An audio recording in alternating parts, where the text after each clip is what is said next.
Our series of more perfect union aims to show that what unites us as Americans is far greater than what divides us. Every year, nearly 2 million more Americans are diagnosed with cancer. One innovative organization is letting cancer survivors and their supporters lace up their gloves to give cancer a knockout blow. Chip Reid is at a boxing gym near the nation's capital where some of the fighters train. Chip, good morning. Well, good morning. You might think the last thing a cancer survivor would want to do is climb into a boxing ring and put their body through another pummeling. But we found some people who have done exactly that. They're doing it to raise money for Haymakers for Hope. Let's go! At age 31, Annie Dragilich got blindsided by breast cancer. Round one. But now, healthy, she picked this fight.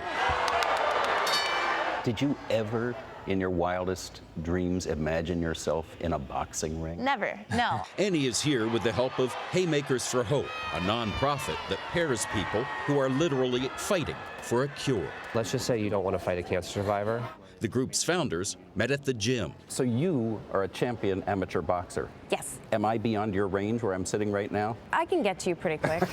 Julianne Kelly is also a cancer survivor. After treatment, I kind of fell into a little bit of a depression, and I just said to myself, you're here. Other people don't get to experience what you're experiencing. Throw that out and do something good. And I started boxing, and I just absolutely fell in love with the sport. It was medicine for me just as much as chemo and radiation was. It was something that I needed. Now in its 9th year, Haymakers for Hope has raised more than $13 million at 26 events, including Bells of the Brawl, featuring female fighters, Rumble in the Rockies, and this one in Washington, where Pranav Vora, a lymphoma survivor, also stepped into the ring. Is there anybody you know who you think might be looking forward to you getting punched in the face? Oh, plenty of people, yeah, absolutely.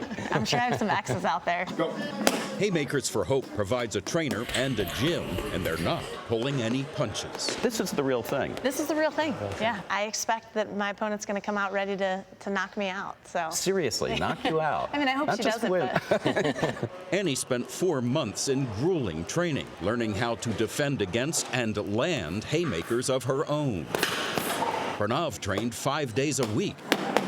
Even with his own business, 2 young kids, and a wife who wasn't always on board. I didn't tell my wife until after the fact. And so every day she's like, if you want to continue doing anything like this, we're going to have a discussion about it. But on fight night, she was in his corner. Are you nervous? I'm so nervous. We found out I was pregnant and he had cancer in the same month. Annie's cheering section Look at her. included her mother and sister, also a cancer survivor. She is tough. Tough enough to beat more than breast cancer. And the winner, awesome Annie Dragilich. Are you surprised? No. No, What did I tell you? I said you said you were going to win. Winning with the confidence that comes when you've already won the fight of your life.